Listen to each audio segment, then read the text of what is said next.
Howdy, my name is Gavin Smith, and this is my presentation on the history of JavaScript.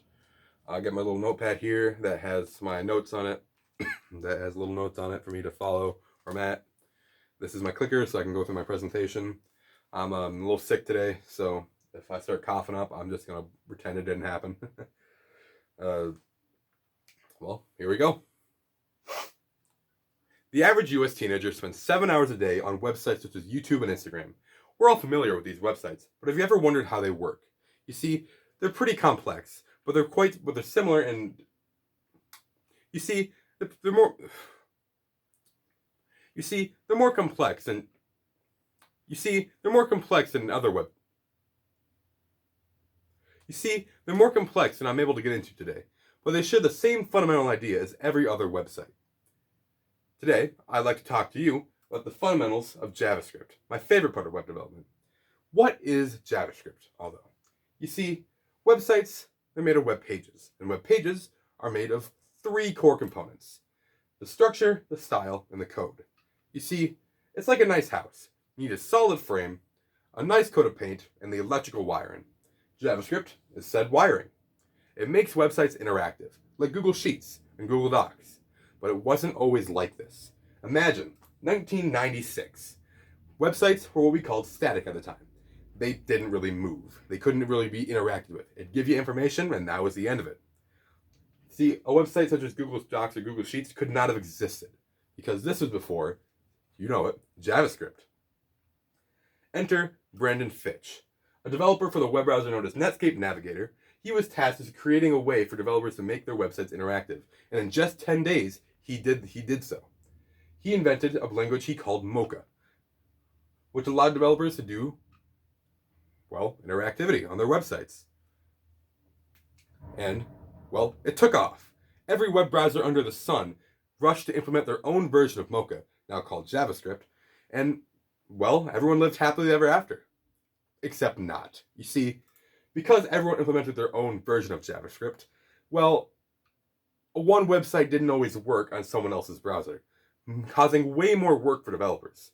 So, Netscape Navigator reached out to the European Computer Manufacturers Association, or the ECMA, to make a standard for JavaScript that all web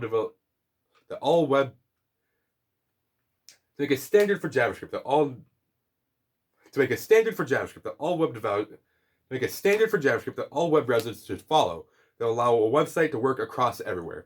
And so they did.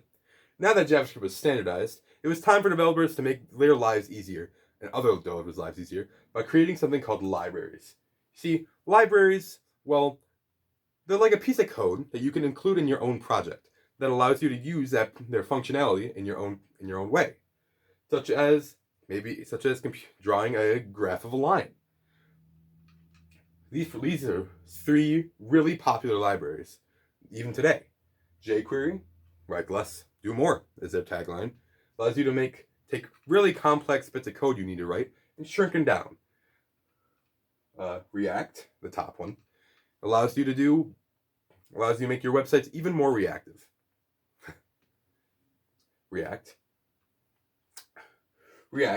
the top one, allows you to make your websites even more, well, reactive. TypeScript adds an extra layer on top of core JavaScript TypeScript adds an extra layer on top of core JavaScript, which ensures safety and encourages developers to keep their code organized. And, well, that and hundreds of thousands more libraries made JavaScript what it is today, the #1 programming language in the world. You see, the ECMA is out to release the 13th standard of JavaScript, codenamed ES 2022, and it's flourishing.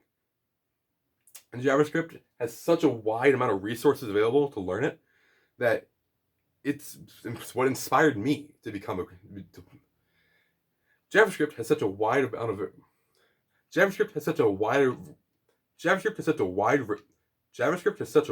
range of resources available that it's what inspired me to become a web developer. It inspires many young developers who want to dip their toes into the water and see what it's like to be a real developer. Now, it's honestly 5 years ago is when I first started, and at the time it was so easy that in just an hour I created my first own little website. Now it's probably even easier. So I encourage you, take a step.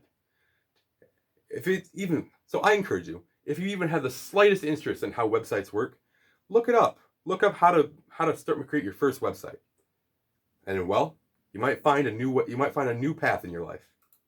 Thank you. That was a little rough. I need to work on my transitions a bit more. I need to get the flow memorized in my brain. It's not something I'm too used to. I gotta make sure I'm getting my information in the right spot. Previous attempts, I say 1995 instead of 1996, so that's something I need to work on. I think I have the general information down though. Like, it's something I'm generally interested in, so I know some of this stuff off the back of my hand. Other than that, I think I'm getting there. So hopefully, come Friday, I will be all ready.